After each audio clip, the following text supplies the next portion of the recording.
All right, y'all, welcome to the Scott Horton Show. I'm the director of the Libertarian Institute, editorial director of AntiWar.com, author of the book Fool's Errand, Time to End the War in Afghanistan, and the brand new Enough Already, Time to End the War on Terrorism. And I've recorded more than 5,500 interviews since 2003, almost all on foreign policy, and all available for you at scotthorton.org. You can sign up for the podcast feed there, and the full interview archive is also available at youtube.com/Scott Horton Show. All right, you guys, check it out. On the line, I've got the great Daniel Larison, formerly of the American Conservative magazine, now writing for Responsible Statecraft, the Quincy Institute. They're responsiblestatecraft.org. And we got a bunch of stuff to talk about today, but the most important one I want to begin with is the battle for who owns, quote, conservative statecraft. Welcome back to the show, Daniel. How are you, sir? I'm doing well. Thanks, Scott. Thanks for having me back. Yeah, absolutely. Happy to talk to you. So ain't there a fight on between the America Firsters, sort of Jacksonian types, and the neocon Likudnik types, and the Wall Street big business types, and us libertarians too, or, well, I'm not including you, or you're more of a conservative, but me and my guys, and we're in there somewhere a little at least, and boy, are we up against a bunch of hawks. And so give us your measure of the situation here. Well, sure. Well, so the piece that talked about that from a few weeks ago, I was responding to something that was put out by Nadia Schadlow in Foreign Policy. And it was an interesting, I mean, it was a bad piece. And that's why I took it on. But it was notable because it was trying to sort of co-opt the language of conservative principle or traditional conservatism as essentially window dressing for very standard hawkish and neoconservative foreign policy ideology. It was basically trying to put a traditional conservative gloss on the empire and on everything that's been going on over the last several decades. And so it was, I found it interesting that they were trying to do that, that Schadlow was trying to do that, and even dropping in references to Russell Kirk and Edmund Burke to sort of lend it some sort of intellectual heft, I guess, or maybe that was what they were trying to do. All by way of trying to justify the status quo and saying that basically nothing should change, and that conservative statecraft is essentially militarism and power projection wherever we want to go. And so my challenge to that is that essentially a foreign policy of prudence and caution and restraint should be very different from that. Prudence and caution dictate that we shouldn't be meddling in most of the world, that we shouldn't be spending such huge sums on the military, and we shouldn't be sending the military to all parts of the world, especially those places where we have nothing at stake. And so there is a big fight on. I think the telling thing is that I think hawks and neoconservatives know that their standard arguments, or the old arguments that they would have used, say, 20 years ago, simply don't mean anything to most people that identify as conservatives. And so they're trying to speak in a different language now, but it's clearly fake and forced because they don't believe in prudence, they don't believe in caution, they don't believe in any of the things that are actually at the heart of what could be conservative statecraft. And in terms of the political battle inside the GOP right now and among elected officials, unfortunately, I think the hawks still have the upper hand because they tend to be the ones that get selected to run in the elections. And they tend to be the ones that define the terms of the debate within the leadership of the party. And so I think it's going to be a contest between a lot of people at the grassroots level and those people that are still in charge of the Republican Party, trying to pull things in different directions. Mm-hmm. Yeah, well, we certainly have a fight on our hands for the hearts and minds of the mass of the conservatives and Republican voters out there. Now, I think it's funny that the way that, and I know that I'm being a little unfair because this is me paraphrasing you, paraphrasing her, but the idea that conservatism means whatever we're doing now, we should just conserve that, even if now what we're doing is completely crazy and radical and poorly thought out. But we don't want to make a change. That would be a leftist thing to do when we're in the middle of getting into a nuclear war or something. And yeah, and one of the things I said in my response is that the only thing that Schadlow's version of conservatism is going to conserve is the military-industrial complex, because that's clearly what she's most interested in. That's what she wants to protect from any possible criticism or opposition, and she wants to keep that money flowing. And so that's, I mean, to my mind, that has absolutely nothing to do with what I understand conservatism to be, and it really has nothing to do with the kind of country that I would like to see us be, because a country that is so heavily invested in militarism is one that cannot remain a truly free country. And for the people on the hawkish side, they will often use this language of liberty and promoting liberty, and this is at the core of who we are. But you can't actually have a free country. You can't enjoy liberty at home if your foreign policy is so heavily defined by militarism and constant warfare. And this was common sense to people in this country not that long ago. I mean, it seems like a long time ago now, but as recently as even 80, 90 years ago, Americans understood that there were trade-offs between being a free and republican country and being a militaristic empire. And clearly we, over the last century, the U.S. has drifted into becoming the latter. And so you can't be a free country the way that we should be if you're constantly involved in those sorts of operations around the world. And I think the war on terror and the last 20 years especially have driven that home, that endless war does eventually come home, and it ends up corroding and destroying things that we value here at home as well. Yeah. Once upon a time, there was this documentary. I interviewed the guy. It was way back in 07, 08. I don't know if anybody could find it anymore. It might be out there. It was called World War IV. And he was a former Bush staffer. Yeah, that comes from Norman Podhoretz, saying that the Cold War was World War III and the Terror War is World War IV. And Ledeen, I guess, had picked that up.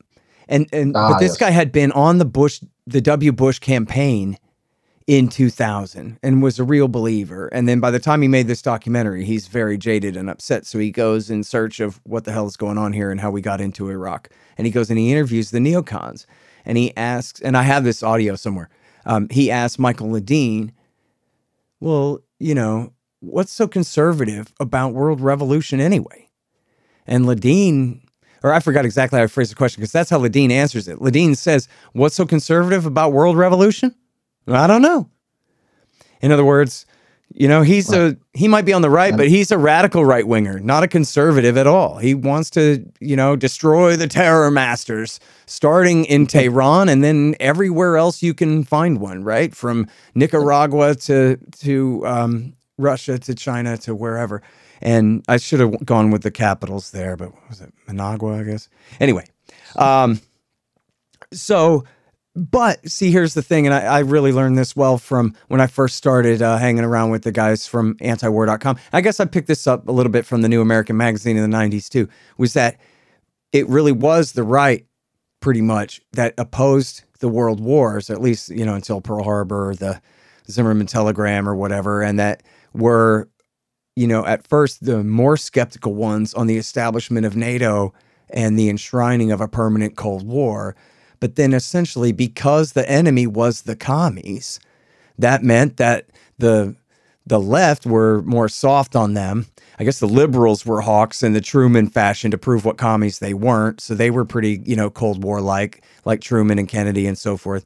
But the right became the party of the McCarthyites.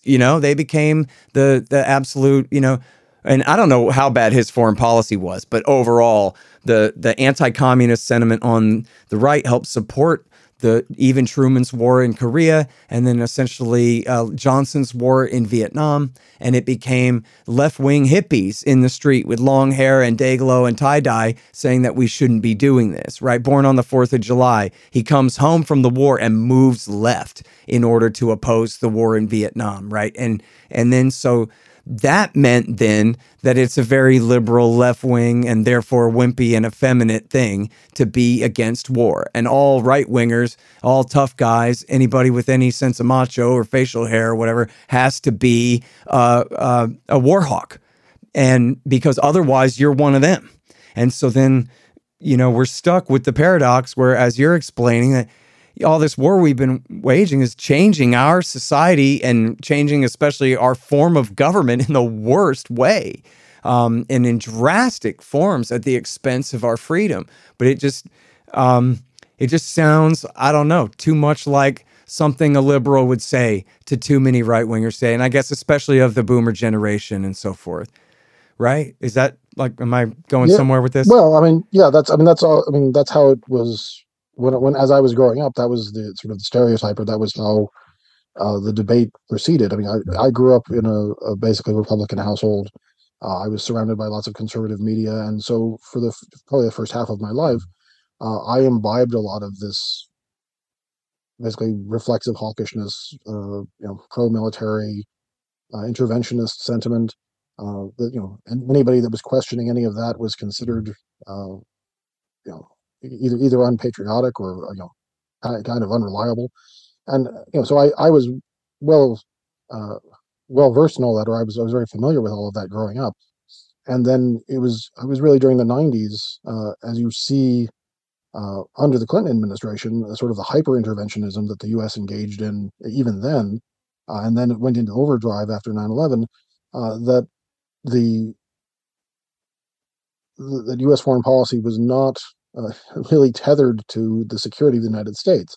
That it was going off on these crazy missions that had little or nothing to do with protecting American citizens and American territory from foreign threats. It was almost entirely to do with projecting power and meddling in other people's affairs. And it was really the interventions in the '90s that woke me up to what was really wrong with American foreign policy. Then stuff that I was never really exposed to growing up, and then you started to hear more and more from people like Pat Buchanan challenging the status quo in foreign policy and reminding us that our foreign policy used to be radically different and honestly much better for the United States anyway. And so that was what really took me out of those conventional stereotypes about who should be anti-war. Ideally, I think all sane people should be anti-war, but I think conservatives especially have a strong incentive to be anti-war because war strengthens the state, it strengthens concentrations of power, and all of that comes at the expense of local communities, at the expense of families, at the expense of social order, and we forget that, especially in the case of modern war over the last 30 years. Americans don't necessarily see the corrosive effects of war happening because they happen more gradually, because there's more of a disconnect between the people doing the fighting and the people at home. But there's really there are corrosive effects that seep in and take over, and ultimately warp the way that we see the world and the way that we think about ourselves, so that we end up becoming this very militaristic people, just in our attitudes and our way of thinking about the world, so that all avenues to other sorts of resolution of conflicts get shut off even before the wars start. And so we end up thinking of military intervention as the sort of the default, or practically the only option available, other than sanctions. And so there's this constant pressure on the whole society to think in terms of using violence and using coercion to compel other people to do our bidding. And it's been really, I think, very poisonous for the American people and for our society. Mm-hmm. All right, now, so I admit, like, I'm kind of a reactionary old bircher still from like a long time ago. And I kind of just want to get us out of the United Nations and have nothing to do with international kind of anything and that kind of thing. And yet, I think, right now we have our government, not just right now, since the end of the Cold War, since H.W. Bush announced the new order, what we say goes, that essentially well, and maybe even since 45, I don't know, but their interpretation is that America is the world army to enforce the world law. And the UN Security Council and its edicts don't mean anything if we don't have the United States of America to hold it all together. It's the liberal rules-based international order of cooperation and friendship. And it's funny because they talk about great power competition, which says there's something in it for us right there in the description, in the name of it. But at the same time, no. All we're doing is enforcing the UN Charter and just making sure that nobody ever fights anymore. And that, of course, if we came home, as Bill Kristol would put it, if we brought our stuff out of wherever all we're dominant, then they're all going to go back to war again. Europe doesn't want to be dominated by Germany. They'd rather be dominated by us than by Germany. And if we leave, then they're all going to start killing each other. And then maybe we'll have, God knows what, India and China and Pakistan, everything is going to all fall apart if we're not there to hold it all together. And it's funny though, because I would point out this one more thing too, that I don't know if you saw this, but this is not conspiracy stuff. It was in a very mainstream news report in Japan that they opened up a trilateral commission meeting to the press. And Rahm Emanuel gave the American speech about the liberal rules-based world order. And then the whole place went into a riot. And the Japanese and the South Koreans and the Vietnamese essentially told him, no, F you, because they actually said, Daniel, that, imagine this, our allies said, China is upholding the UN Charter's world order much more than you are. You talk about liberal rules-based world order. That's your excuse for violating the agreement that we all had before. And now you're going to make us choose between you and China. We're going to choose China, not you, because look at where we live. And so, anyway, but so that's another view of it, right? But so what I'm trying to get to, the Americans' view, which is the world order at all is dependent on the American empire to be the fair referee and make it all happen. Whereas even our allies in Japan and Korea and so forth think that that's really not true, that even Beijing is a better upholder of that world order. And I guess, so never mind getting out of the UN, but do you think that we could have, really withdraw that far without it necessarily being such a disruption to the world the way the Americans believe that it would? Well, yeah, I think there would always be some kind of period of adjustment in any major change like that. But do I think that the world would fall into chaos and anarchy if the U.S. stopped projecting power and stopped having forward deployed military forces all over the world? No, I don't. One reason for that is that all these other countries have their own interest in maintaining the peace, and they have their own resources for maintaining the peace. And the chief reason why so many of them are so dependent on the U.S. is that we have actively encouraged them to be dependent, and we have done everything we can to stop them from building up their own independent security arrangements, because people in our government, people in our political class, want the U.S. to remain deeply involved in those matters. It's not a case where if we were to pull out, they would be completely defenseless and without any means to do anything for themselves. They certainly could do more for themselves. They could do it right now. They could certainly adjust to doing that over the next 10, 20, 30 years. So it's just a scare tactic by people that want to keep things the way they are, to say that everything will fall apart. The world will descend into something akin to World War II, or even something worse than that, if the U.S. doesn't continue doing what it's doing. And I think honestly, it doesn't give the other nations of the world much credit that they would automatically revert to their worst instincts and their most destructive instincts without the U.S. to guide them and lead them. because clearly we have not been very good at even guiding ourselves or in governing ourselves. We're, as you say, we're the ones that are often trampling on international law. We're the ones that are often violating the rules that we profess to uphold. And that's one of the reasons why I think there is that perception that other major powers may not be any worse than we are, and may even be better when it comes to respecting that system, because we often look for ways to make end runs around the UN system and to come up with excuses for why, when we violate the UN Charter and we attack other countries, ultimately it's okay because hey, it's us, and of course the people that we're attacking are bad people, and so we always find some useful loophole to those rules when we want to. So I think the trouble that we face is that there is a tremendous amount of fear that things might fall apart if we leave, but it really is just fear that has been stoked by people that want to keep us deeply involved in the world, and in a militarized way. I have no problem with significant engagement with the rest of the world, but the militarized form that it has taken, especially in the last 30 years, is as I said, deeply corrosive and corrupting to this country. So that's something we need to move away from, and I think that the rest of the world will adjust fairly successfully to that, because they have strong incentives to maintain peace in their own regions, and we're not as important and we're not as indispensable as we like to think we are. Now, when I first started reading AntiWar.com, it was just a revelation to me that Pat Buchanan was a regular there. And first of all, I was astounded that they ran Ron Paul. That's how I knew I was in love with the thing.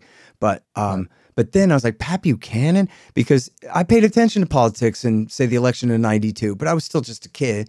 And what I knew of Pat Buchanan was he was anti-gay and anti-abortion, and it was the culture war versus the liberals and this kind of thing, which didn't really impress me. I couldn't tell the difference between him and Pat Robertson at that time, And then it turns out that, like, no, this guy wrote all these books about why you better not do this way back then. So I was wondering if you could tell us a little bit more. You mentioned him before. I wonder if you could tell us a little bit more about what it was that he told us so back then, and what a revelation that was to you at the time, as you had mentioned before. Sure. Well, so I mean, of course, he was one of the outspoken opponents of the original Gulf War, the first war against Iraq back in 1990-91. Yeah, which I'd missed that, but I was in ninth grade, so right. We were kids. We were going to pick up on that, I think. But that he showed that there was a very clear alternative conservative approach to foreign policy even then, because of course, I mean, and you remember what it was like with Desert Storm. It was, at the time, it was extremely popular, and it remained fairly popular because it was perceived as having been an easy win and a big win, and everything went fairly well with relatively few American casualties. And so being a critic of that war was not at all an easy thing to do. It was not a politically convenient thing to do. And certainly it didn't, I'm sure it didn't help in the short term with Buchanan's political fortunes that he had opposed it. But it showed to me that there was a real difference as a matter of principle over what the U.S. role in the world should be after the end of the Cold War. And there was recognition that we didn't need to keep doing the things that we had been doing for the last 40 years at that time, and that we could choose a different path. We could go on to become, as Jean Kirkpatrick put it, a normal country. We could become a normal country again after the aberration that the Cold War had been. Because I think there was still a recognition among many conservatives that even if you want to say that the Cold War was fully justified or was the least bad option given the circumstances, that it was an aberration from what we should be doing, and that we need to move back away from it now that it was over. And so that was really the fight on the right, and it still is the fight on the right ever since the end of the Soviet Union, because there was a recognition that there was no longer a need for this globe-spanning imperial project that we had built up over those decades. But unfortunately, that project became entrenched and more uh, more powerful than ever, because there was nothing to really stand in its way. And so I was really first alerted or became more familiar with Buchanan's arguments about this over the course of the late 90s, especially in connection with the intervention in Kosovo, and then when he wrote his book Republic Not an Empire. And that's what really broke through for me, that there was a way to have a responsible and sane U.S. foreign policy that was also not married to this sort of imperialistic overreach. And unfortunately, the timing of Buchanan's message with that book was not great, because, of course, that was at the very height of the so-called Unipolar Moment. That's when skepticism about U.S. power was probably at its nadir, and there was, and then, of course, after 9/11, there was even more difficulty in getting that sort of argument heard. And so it was, but it was because I had been exposed to that in the late 90s that when they came out and established the American Conservative in the early 2000s to protest the impending invasion of Iraq, that's when I knew I had found my political home, or my, the position that I wanted to align myself with, because it was the one that made the most sense to me. Yeah. Yeah, absolutely. At the Libertarian Institute, we publish books, real good ones. So far, we've got Will Grigg's No Quarter, Sheldon Richman's Coming to Palestine, and What Social Animals Owe to Each Other, and 4 of mine, Fool's Errand, Enough Already, The Great Ron Paul, and my brand new one, Hotter Than the Sun, Time to Abolish Nuclear Weapons. And I'm happy to announce that we've just published our managing editor Keith Knight's first one, The Voluntarist Handbook, an excellent collection of essays by the world's greatest libertarian thinkers and writers, including me. Check them all out at libertarianinstitute.org/books. And for a limited time, signed copies of Enough Already and Hotter Than the Sun are available at scotthorton.org/books. Hey guys, I had some wasps in my house, so I shot them to death with my trusty Bug Assault 3.0 model with the improved salt reservoir and bar safety. I don't have a deal with them, but the show does earn a kickback every time you get a Bug Assault or anything else you buy from Amazon.com by way of the link in the right-hand margin on the front page at scotthorton.org. So keep that in mind. And don't worry about the mess. Your wife will clean it up. Now, and so you mentioned the unipolar moment there. That was Charles Krauthammer, who might as well be Bill Kristol, like one of the worst of the hawks there from the Washington Post. And he even called it a moment. It's the Foreign Affairs article. It could only ever last for a little while because the other countries, including Russia, is going to get rich again or richer. China and India and Brazil are going to become more influential, and we'll have to acknowledge their opinions about things some. So we have a chance to make things our way for a little while, and before it all balances out. Now they act like if American power has to recede at all, that means that, oh, you want China to rule the world instead of America, and including America, Daniel. Come on. Right. No, right. And well, I think with a lot of that, you have a lot of people that are wedded to this idea of U.S. hegemony that project their own aspirations onto everybody else, and they assume that everybody else must want to dominate things in the same way that they do. And there's usually not a whole lot of proof to back that up. I'm always amazed at how people will sort of uncritically talk about, China wants to displace us, or China wants to be the new hegemon. And they'll say, oh, and they want to build this network of bases around the world, and they don't even have more than one base outside of their own country.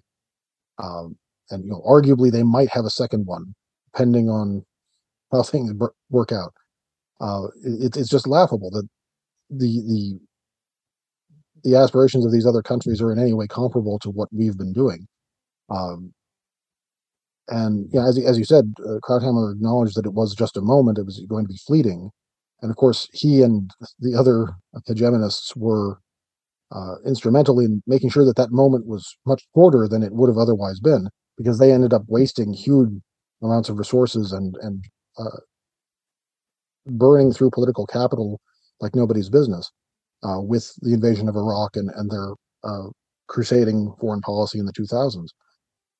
So what a lot of people want to do is try to get back to that moment at the start of the century, and then try to somehow lock it in to create some sort of permanent military predominance.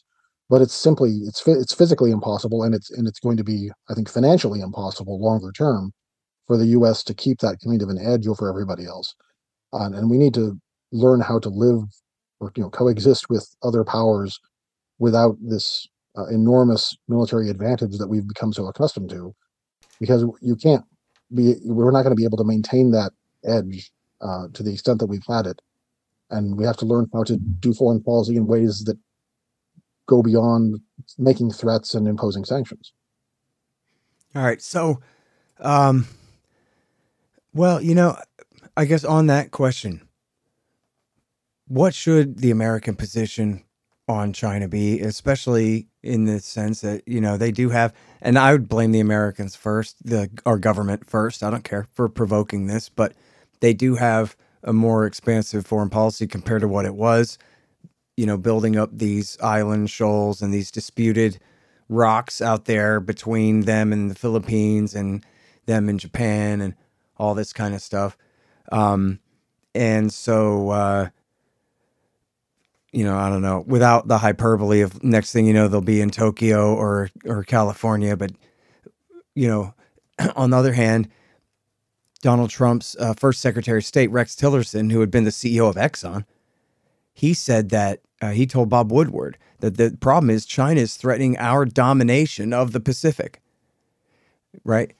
So are we going to have to share it? How bad is it going to be? If you were in charge, like, what is a reasonable take on how to deal with the Chi-Coms, Daniel? Yeah, well, so I think that quote from Tillerson illustrates a part of the problem, that we assume that the Pacific is ours to dominate in perpetuity. I think we have to recognize that as the balance of power shifts, we won't be able to impose our will on the whole of the Pacific, or on the whole of the Indo-Pacific, as they now grandly choose to call it, in the way that it used to be. And so there will have to be some accommodation, some willingness to compromise with China in certain areas, because the alternative is ever higher tensions, an increasing arms race between the two of us, and then possibly even direct conflict, whether over Taiwan or over some other dispute.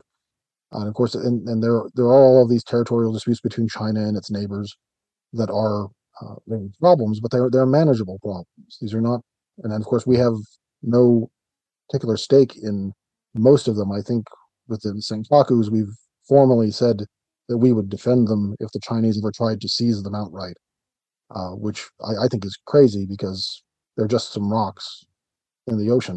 They don't matter.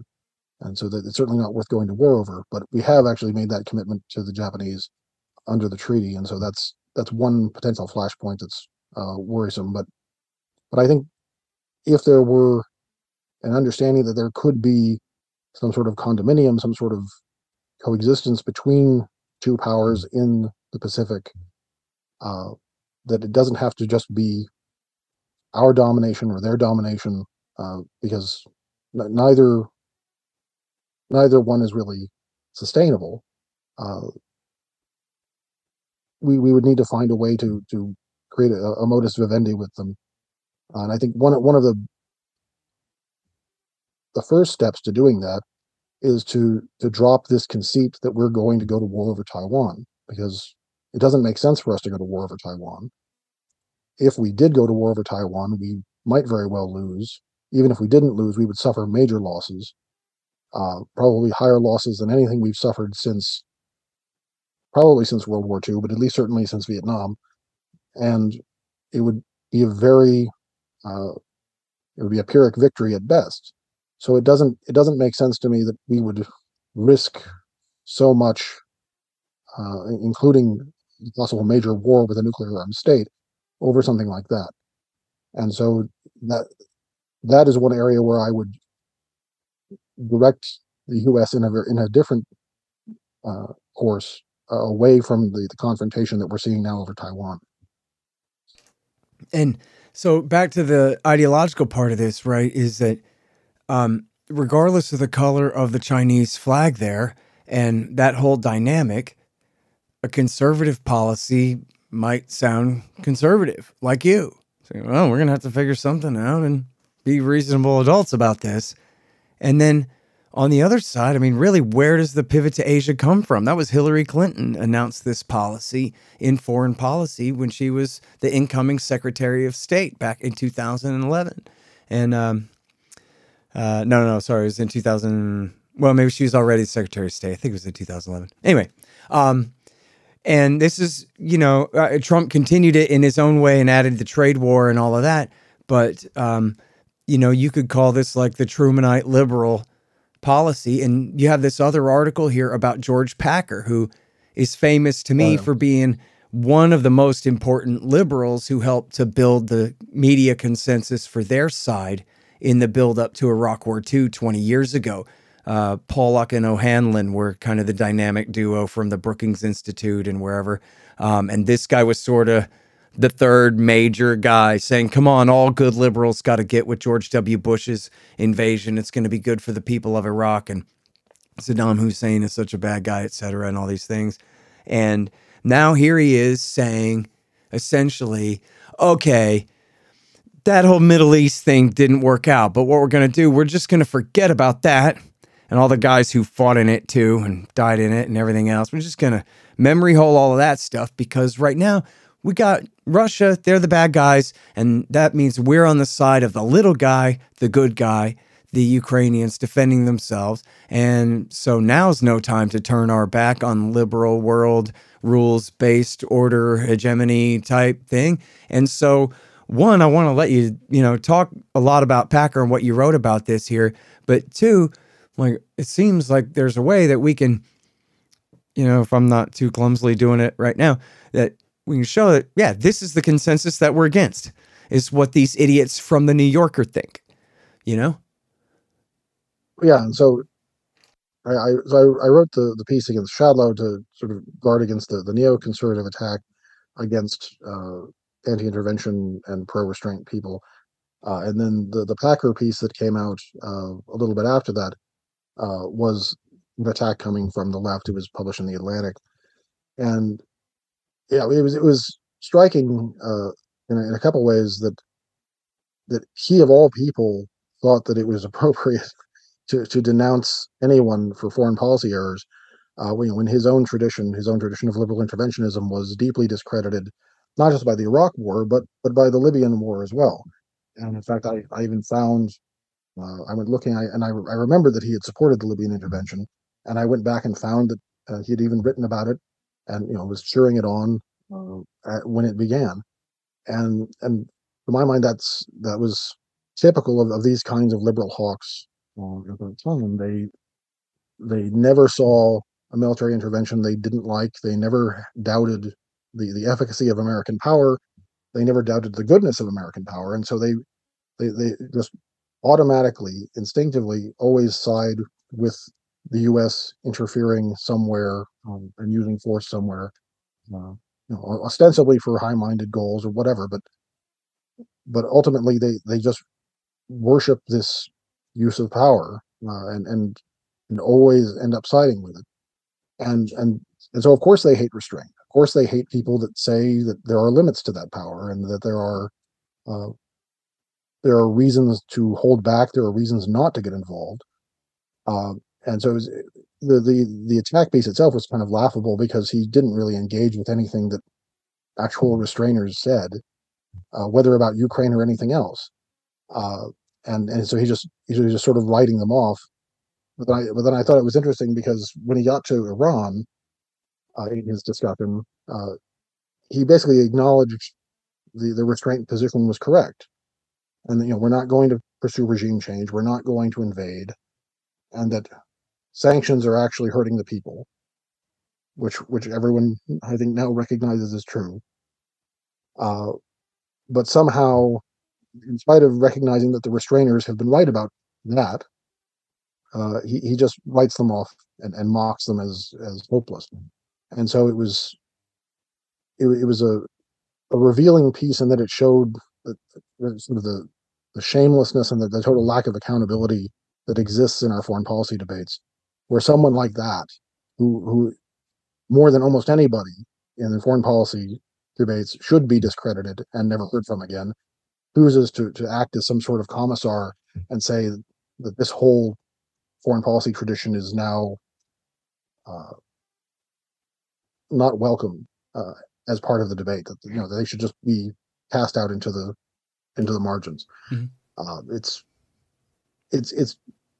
it's frustrating on one level, but it's also a reminder that this keeps happening because the arguments that these people have for their policies are often shockingly weak.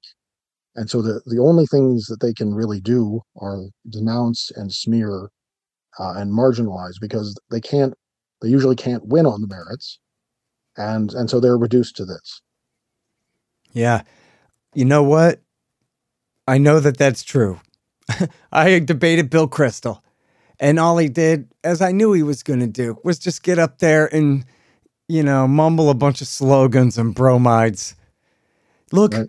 We haven't had a war, Daniel, since 1945.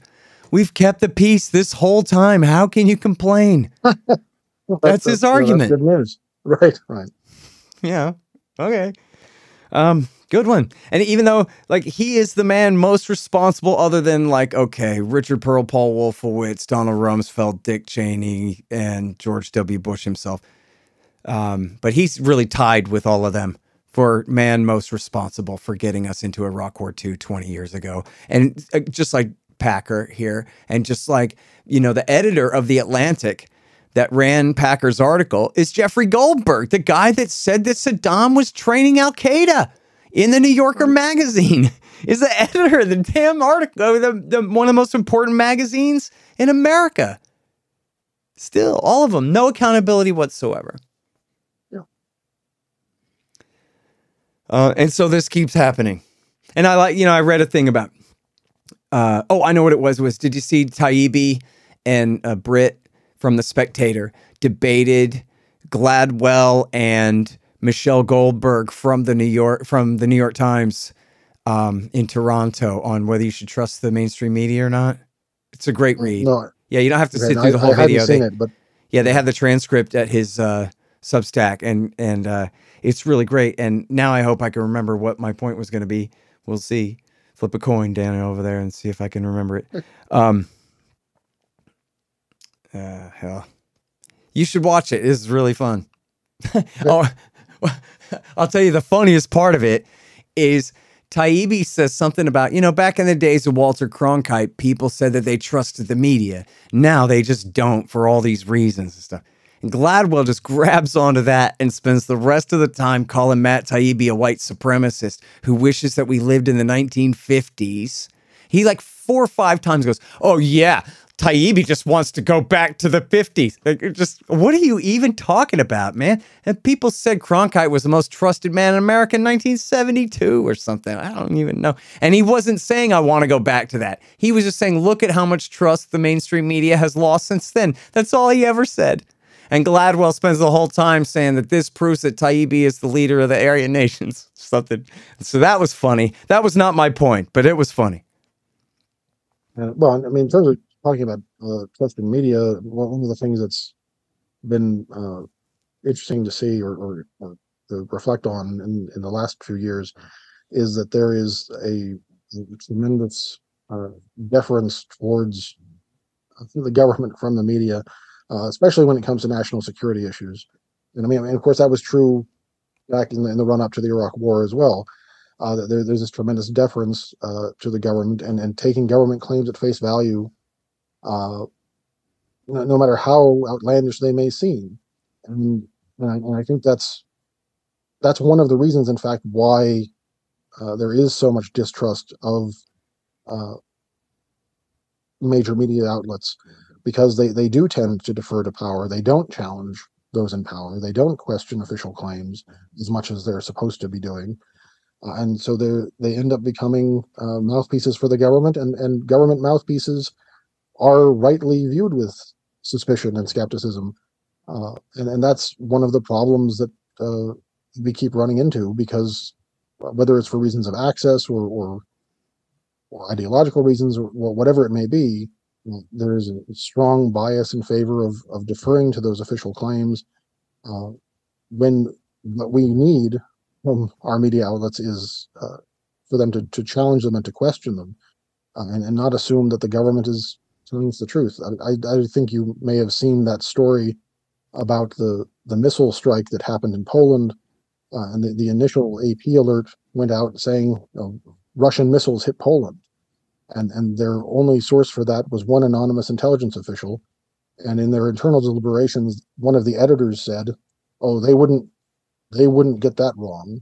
An intelligence official wouldn't make a mistake about something like that." Yeah, I can't imagine that he would. Right. So I mean, so what is this? What is an editor doing? Just swallowing this stuff whole without any skepticism, without any doubt at all. And that's how a lot of the news reporting on national security stuff goes, evidently, where official claims are simply taken for whatever the government says, and there's no investigation, there's no double checking of it, and it just goes out. And I mean, and luckily they did end up rescinding that story, or they corrected that story and acknowledged that they made a mistake. But the initial report set off that firestorm of people calling for direct intervention in Ukraine, and you had people talking about sinking the Russian Black Sea Fleet and imposing a no-fly zone, all because of an errant air defense missile from the Ukrainian side. Yep. And Article 5. Yeah, right. And so it was disturbing to see how ready so many people were to jump on that bandwagon and to believe the most thinly sourced claim, because it pushed in the direction that they already wanted to go. Yep. And it's the more disturbing thing is to realize that if our government and the Polish government had jumped on that same bandwagon and promoted a lie about it, a lot of the media outlets would have just echoed them. You would not have seen people pushing back on it. You would not have seen people saying, well, what if it was a Ukrainian missile? Because then at that point, anybody raising that question would be accused of disloyalty or wanting Russia to win or something. And so it's this is the atmosphere that we're operating in. It's very bad for a healthy debate. Yeah. Hey, I remember my awesome point too, which was about Michelle Goldberg saying, well, we got it right that Russia was going to invade Ukraine. When, of course, the New York Times completely neglected to explain to the American people in any reasonable terms whatsoever why it happened and America's role in the thing, even though they covered every provocation for the last 30 years and every warning about what was going to happen for the last 30 years too. And they still won't tell the truth to the American people about what's behind that war. But she's saying, yeah, but that time when we repeated CIA talking points, it wasn't a lie. And it turned out to be right. But she couldn't cite a single thing that they got right where they exposed the U.S. government for anything. All she's saying is, yes, we toe the line for the state all the time, but here's one example where it wasn't totally BS. Well, yeah, and that kind of speaks for itself. But it's also worth remembering that a lot of the official claims coming out of the administration in the days prior to the invasion didn't end up being borne out by events either. There was a lot of doom and gloom scenarios coming through the leaks in the press, saying that Kiev would fall in 3 days or something. And maybe that may have been what the Russians imagined would happen, but there was no reason to think that would happen. So it was one of those cases where there was a lot of extra fear mongering on top of whatever the warnings were. That fear mongering was amplified over and over by credulous people, like the ones you're talking about. Yep. All right. Well, I will let you go and have a great afternoon, I hope, after this, Daniel. I really appreciate your time on the show. Yeah. Thanks a lot, Scott. Appreciate it. All right, you guys, that is Daniel Larison. And once upon a time, and soon again someday, our guy at AntiWar.com. And here he is at Responsible Statecraft writing about the battle for conservative statecraft and the horribleness of George Packer. The Scott Horton Show, Anti-War Radio, can be heard on KPFK 90.7 FM in LA, APSradio.com, AntiWar.com, ScottHorton.org, and LibertarianInstitute.org.